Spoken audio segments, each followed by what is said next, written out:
주님의 평강이 충만하시기 바라겠습니다. 오늘 말씀은 로마서 16장 3절에서 4절 말씀입니다. 너희는 그리스도 예수 안에서 나의 동역자들인 브리스가와 아굴라에게 문안하라.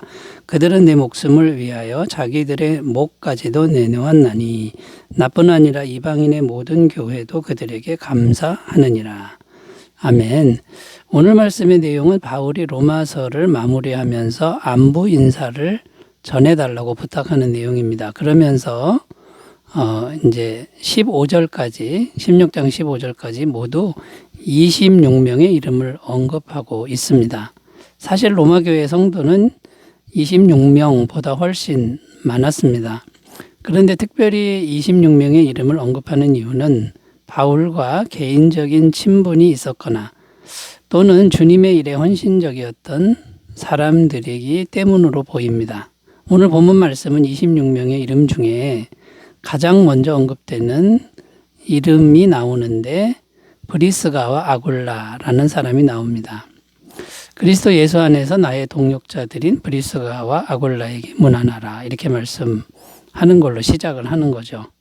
그러니까 브리스가와 아굴라가 이제 그만큼 가장 먼저 떠오르는 인물이다라는 것입니다. 이 브리스가는 여자, 이제 부부인데 아내이고요. 남편이 아굴라입니다. 그런데 보통 남자를 앞에 쓰고 여자를 뒤에 쓰는데 여자를 앞에 썼습니다. 브리스가와 아굴라 이렇게 쓰는 거죠. 그 이유는 브리스가의 신앙이 더 크고 열정적이었던 것으로 보입니다. 자, 그런데 더 중요한 표현이 오늘 본문 말씀에 담겨 있는데 나의 동역자들 이렇게 표현하고 있습니다. 바울이 자기의 동역자라고 언급한 사람은 성경에 많지 않습니다. 바울의 동역자가 될 정도의 신앙은 굉장히 헌신적이지 않으면 동역자라고 표현하지 않았다는 것이죠. 자, 이런 맥락에서 이 브리스가와 아굴라는 믿음의 동역자라고 할 수 있는데 이 믿음의 동역자들은 이제 어떤 사람들이냐라는 겁니다. 믿음의 동역자는 어떤 사람일까요? 첫 번째는 복음 전파하는 사람을 최선을 다해 돕는 사람이 이 믿음의 동역자다라는 겁니다. 4절 읽으면요. 그들은 내 목숨을 위하여 자기들의 목까지도 내놓았나니 나뿐 아니라 이방인의 모든 교회도 그들에게 감사하느니라. 여기 보면 그들은 내 목숨을 위하여 자기들의 목까지도 내놓았다. 이 목을 내놓았다 이거는 도끼 앞에 목을 내놓은 것을 말합니다. 목숨이 위태로운 순간에도 바울과 함께했다 이런 말씀입니다. 사도행전 19장 29절 30절 온 시내가 요란하여 바울과 같이 다니는 마게도냐 사람 가이오와 아리스다고를 붙들어 일제히 그 연극장으로 달려 들어가는지라 바울이 백성 가운데로 들어가고자 하나 제자들이 말리고.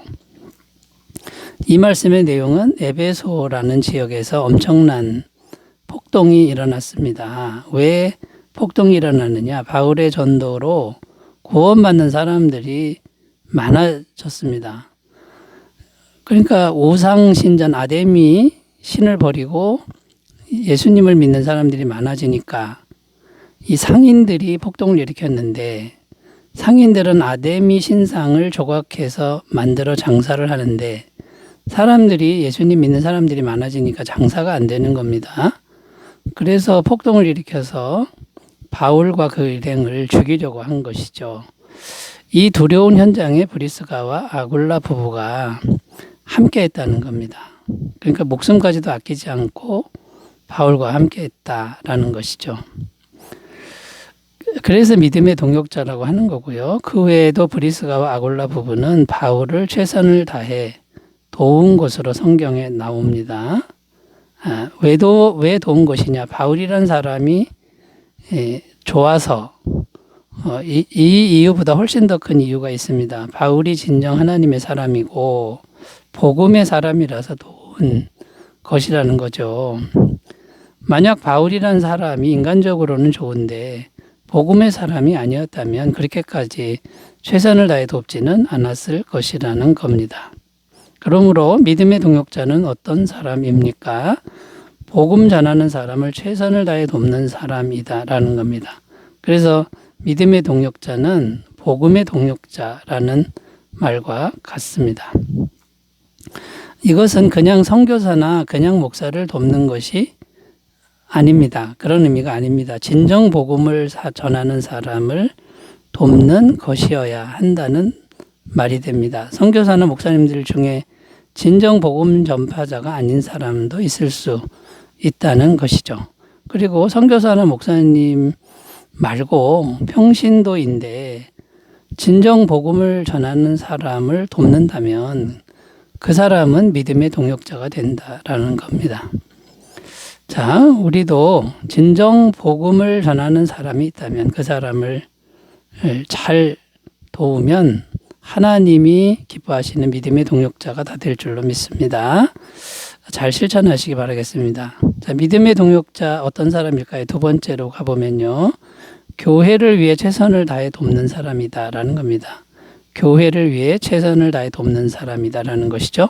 4절 다시 읽으면 그들은 내 목숨을 위하여 자기들의 목까지도 내놓았나니 나뿐 아니라 이방인의 모든 교회도 그들에게 감사하느니라. 자, 여기 보면 나뿐 아니라 이방인의 모든 교회도 그들에게 감사한다 이렇게 언급하는데 감사한다라는 단어는 유카리스토라는 헬라어입니다. 계속적으로 감사하고 있는 상태다라는 거죠. 이방인의 교회가 계속해서 지금까지 존재하고 있는데 그 존재하고 있다라는 게 없어지지 않았다라는 거고 지금까지 브리스가와 아굴라에게 감사하고 있다. 이게 유카리스토입니다. 자, 브리스가와 아굴라가 그 이방인의 교회를 최선을 다해 섬겼다는 겁니다. 그랬기 때문에 이방인의 교회들이 생길 수 있었고 존재할 수 있었고 지금까지 성장할 수 있었다는 것이죠. 그 교회들이 이 브리스가와 아굴라의 은혜를 잊지 않고 지금까지 감사하고 있다. 이런 말씀이 됩니다. 자, 그런데 브리스가와 아굴라가 독자적으로 도운 것이냐? 대부분 바울을 도와서 교회를 섬긴 것으로 보입니다. 바울이 전도를 해서 결신자가 생기면 교회가 생기게 되는데 이 교회를 이 부부가 최선을 다해 물질로 기도로 또 협력하여 섬겼다는 것이고 그 섬김을 통해서 교회가 계속 성장하고 성숙하게 되었다라는 겁니다. 그래서 바울은 이 부부를 자신의 동역자들이라고 말하고 있는 겁니다. 자, 그렇다면 어떤 사람들이 진정한 믿음의 동역자들인 겁니까? 하나님의 교회를 최선을 다해 돕는 사람들이라는 거고요. 교회를 돕는데 그냥 돕는 게 아니라 교회 성도들이 복음의 진리를 잘 알도록 돕는 것이어야 한다는 겁니다. 예배를 돕고 음식을 만들고 물질을 헌금하고 자, 이런 것도 중요하지만 절대로 양보하지 말아야 될 게 뭐냐면 복음의 진리를 더 깊이 알아가는 걸 돕기 위한 것이다. 그렇게 해서 교회를 섬긴다 그러면 진정한 믿음의 동역자들이 된다라는 겁니다. 여러분 교회를 사랑하고 교회를 잘 섬기시기를 바라겠습니다. 세 번째로 가보겠습니다. 믿음의 동역자는 어떤 사람일까요? 세 번째는 복음의 진리를 깊이 알고 나누는 사람이다라는 겁니다. 사도행전 18장 24절에서 26절 읽습니다. 알렉산드리아에서 난 아볼로라 하는 유대인이 에베소에 이르니 이 사람은 언변이 좋고 성경에 능통한 자라. 그가 일찍이 주의 도를 배워 열심으로 예수에 관한 것을 자세히 말하며 가르치나 요한의 세례만 알따름이라. 그가 회당에서 담대히 말하기 시작하거늘 브리스길라와 아굴라가 듣고 데려다가 하나님의 도를 더 정확하게 풀어 이르더라. 이 말씀에 보면 아볼로라는 사람이 나옵니다. 아볼로는 어떤 사람인지가 나오는데 유대인이고 언변이 좋고 성경에 능통한 자라 이렇게 되어 있습니다. 일찍이 주의 도를 배운 사람, 쉽게 말해서 성경 박사님 정도, 신학교 교수님 정도 되는 사람이라는 거죠. 그런데 이 사람은 문제가 하나 있었습니다. 성경 박사님이긴 한데 요한의 세례만 알고 있었다라는 거죠. 요한의 세례 말고 그럼 또 어떤 세례가 있는 걸까요? 예수님의 세례가 있죠. 예수님의 세례는 곧 성령 세례입니다. 십자가를 통한 영원한 죄 사함을 믿는 사람에게 성령이 임할 때 이게 성령의 세례라고 하는 겁니다. 자, 그러니까 무슨 말입니까? 아볼로는 성경은 많이 알고 있었지만 복음의 진수를 몰랐다는 것입니다. 그런데 그런 아볼로를 브리스가와 아굴라 부부가 가르쳤다는 거죠. 복음의 진리를 가르쳤다는 것인데 요한의 세례가 다가 아니라 예수님이 주시는 성령의 세례가 있다는 것을 가르친 겁니다.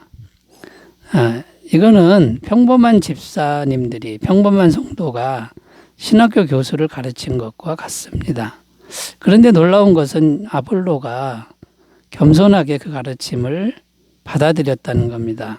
그리고 나서 아볼로는 새롭게 거듭납니다. 성령 세례를 알게 되었고 또 여러 곳으로 다니면서 복음을 전하고 교회를 굳건하게 세우는 도구로 쓰임 받았다라는 것이죠. 자, 그런데 이 브리스가와 아굴라 부부는 이 복음의 진수를 누구에게 배운 걸까요? 사도 바울이라는 겁니다. 사도행전 18장 1절 3절 그 후에 바울이 아덴을 떠나 고린도에 이르러 아굴라라 하는 본도에서 난 유대인 한 사람을 만나니 클라우디오가 모든 유대인을 명하여 로마에서 떠나라 한 고로 그가 그 안에 브리스길라와 함께 이달리아로부터 새로 온지라 바울이 그들에게 가며 생업이 같으므로 함께 살며 일을 하니 그 생업은 천막을 만드는 것이더라. 이게 무슨 내용이냐면 바울과 함께 살면서 지냈다. 천막 만드는 직업이 같아서 함께 살았다라는 말인데 이 말에 담긴 의미는 바울과 함께 지내면서 바울을 통해서 복음의 진수를 들었다는 겁니다. 그 결과 이 부부는 복음의 진수로 무장을 하게 되었고 지속적으로 사람들과 나누는 믿음의 동역자들이 되었다라는 겁니다. 자, 오늘날도 복음을 깊이 알면 알수록 이제 그 사람은 가만히 있지 못합니다. 다른 사람에게 복음을 나눌 수밖에 없는 믿음의 동역자가 된다는 것이죠. 우리 모두 복음을 잘 나누는 믿음의 동역자들이 다 되시기 바라겠습니다. 기도합니다. 하나님 아버지, 우리 한 사람 한 사람이 다 주님이 기뻐하시는 믿음의 동역자들이 되게 하옵소서. 예수님의 이름으로 기도드립니다. 아멘. 기쁨 충만하시기 바라겠습니다. 감사합니다.